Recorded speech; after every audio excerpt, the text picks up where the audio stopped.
Para preman ini membuat marah orang yang berbahaya. Tengah malam, mereka memperkosa seorang gadis di gang. Saat itu, "Oi, berhenti, kalian ngapain?"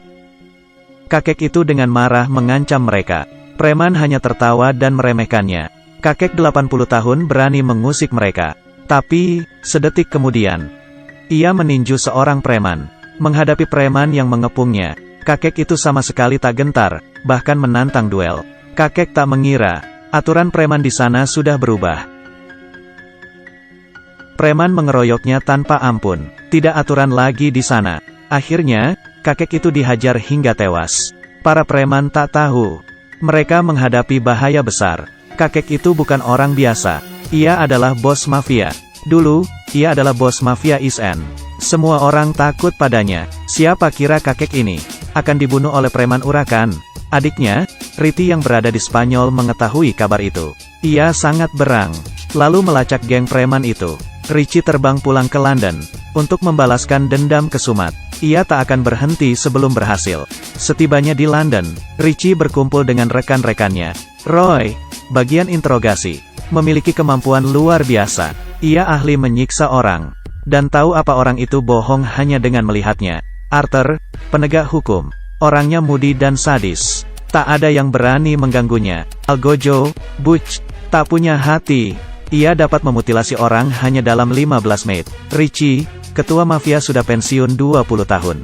Meski sudah tua, jiwanya masih muda. Mereka semuanya sadis. Richie bersumpah akan mencari pembunuh kakaknya, dan membalaskan dendam. Ia mengacuhkan larangan polisi, dan masuk ke TKP dengan percaya diri. Selain noda darah, bukti lainnya sudah diamankan polisi. Demi mendapat petunjuk, Richie menemui Jack, yang merupakan mantan polisi. Dulu mereka berkolusi untuk berkuasa, dan sama-sama mengatur kota. Di zaman itu, selain Bohau dan Leiluo, di barat juga ada Richie dan Jack. Perbedaannya adalah mereka berdua sudah pensiun.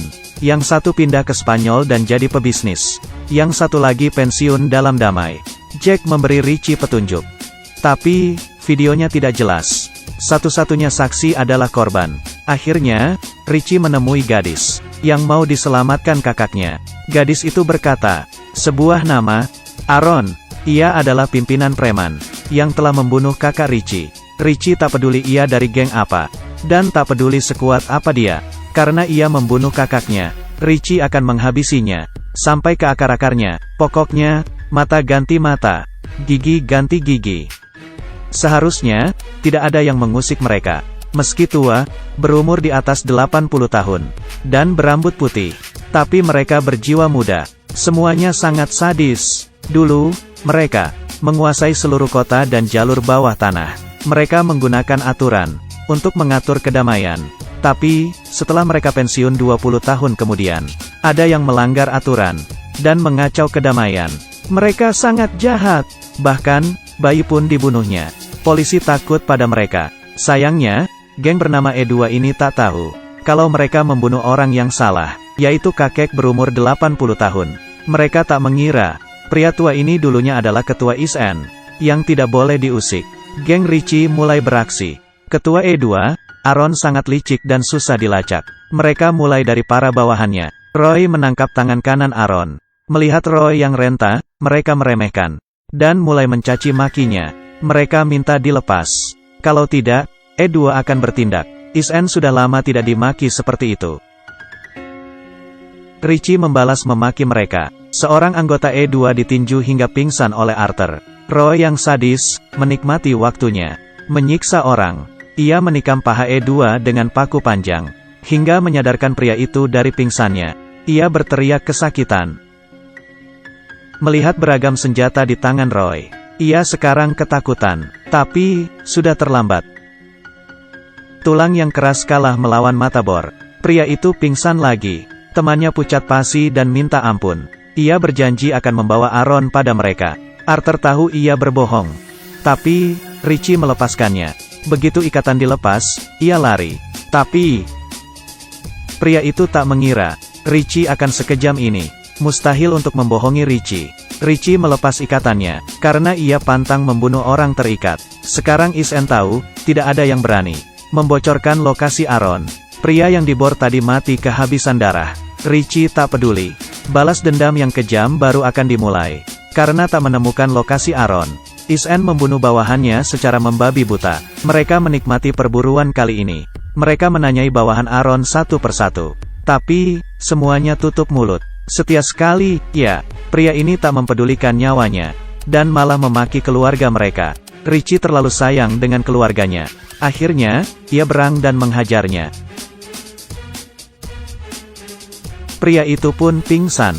Karena terlalu marah, jantungnya kambuh. Richie dilarikan ke rumah sakit. Tapi, Is-en tak tahu, kalau gadis korban itu, sudah menjual mereka. Geng E2 datang ke rumah sakit. Mereka membawa pistol kedap suara, untuk menghabisi 4 kakek renta. Wanita ini datang, dan menembaki kasur. Ia kira ia berhasil. Tapi, itu rupanya jebakan. Percuma saja mereka membawa senjata. Karena mereka sudah dikepung.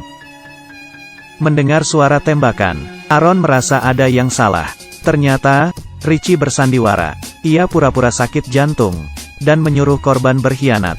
Tujuannya adalah memancing Aaron keluar, dan memburu mereka di rumah sakit, lalu membasminya sekaligus. Tapi, Aaron melawan mati-matian. Aaron tak mengira, yang ia tembak adalah orangnya. Di tengah adu tembak, Is-en tetap tenang. Mereka sudah biasa tembak-tembakan. Meski tua, mereka tidak lamban. Sekali tebas, lawannya berteriak minta ampun. Arthur menembak, dan membunuh satu musuh. Ia menembak tabung pemadam. Di tengah asap, mereka terus menembak. Meski Is-en kalah jumlah, tapi mereka sudah menyiapkan semua. E2 menangkap gadis tadi, dan menjadikannya sandera.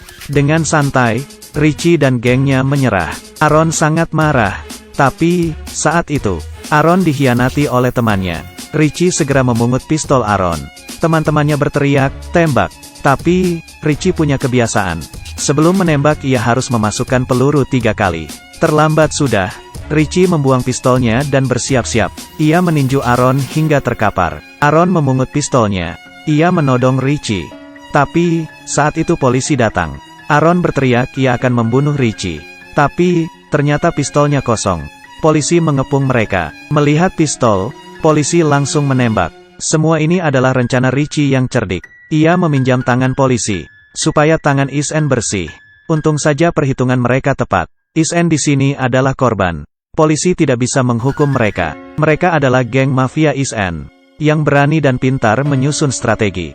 4 kakek 80 tahun.